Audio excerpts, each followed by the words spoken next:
नमस्कार। फर्स्ट बिहार झारखंड में आपका स्वागत है। मैं राहुल ओझा आपके साथ। 17वीं विधानसभा का जो पहला सत्र की शुरुआत है वो हो चुकी है और ये जो सत्र है वो 27 तारीख तक चलने वाली है। विधानसभा अध्यक्ष का भी जो चुनाव है वो होना है, लेकिन इस बीच बीजेपी के अंदर बड़ा जो खेल है वो हो रहा है विधानसभा अध्यक्ष को लेकर के। और पहले से ही तय माना जा रहा था कि जो विधानसभा का अध्यक्ष होगा वो बीजेपी कोटे से होगा। और जो पहला नाम चर्चा में था और नाम जो तय माना जा रहा था नंदकिशोर यादव का, वो अब नाम बदलता हुआ दिखाई दे रहा है और उनकी जगह पर अब विजय सिन्हा का जो नाम है वो सबसे ऊपर आ गया है।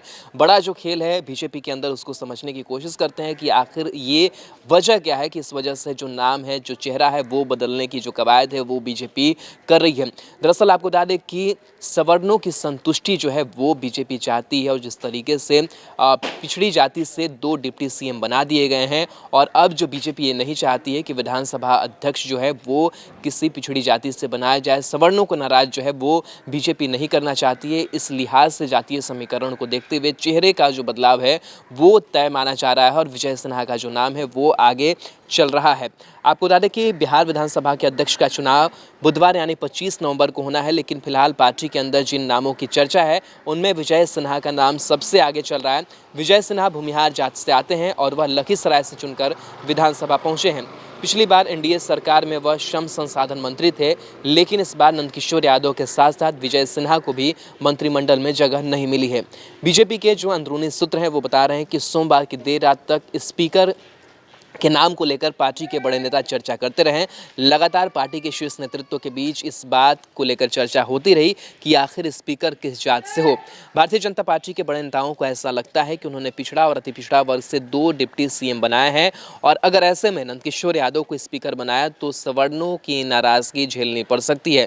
चर्चा है कि इसी समीकरण को देखते हुए विजय सिन्हा का नाम स्पीकर पद के लिए आ गया है। हालांकि जिन अन्य नामों की चर्चा है उनमें विनोद नारायण झा और नीतीश मिश्रा भी शामिल है, जो दोनों सवर्ण जाति से आते हैं। तो बीजेपी कहीं ना कहीं सारे लोगों का ख्याल जो है वो रख करके आगे बढ़ना चाहती है। हालांकि इस बीच खबर ये भी आ रही है आरजेडी को लेकर के कि आरजेडी भी जो चुनौती है विधानसभा अध्यक्ष को लेकर के वो भी अपना एक जो चेहरा है वो खड़ा कर सकती है। तो ये एक बड़ी जो चुनौती है वो हो जाएगी। लेकिन इन तमाम चुनौतियों के बीच बीजेपी के अंदर जो बड़ा खेल है वो हो रहा है। अब देखना ये होगा कि नंदकिशोर यादव का अगर चेहरा बदला जाता है तो नंदकिशोर यादव के जो समर्थक हैं, नंदकिशोर यादव खुद किस तरीके से इन तमाम चीज़ों को लेते हैं। समय काफ़ी कम बचा हुआ है विधानसभा अध्यक्ष के चुनाव के लिए।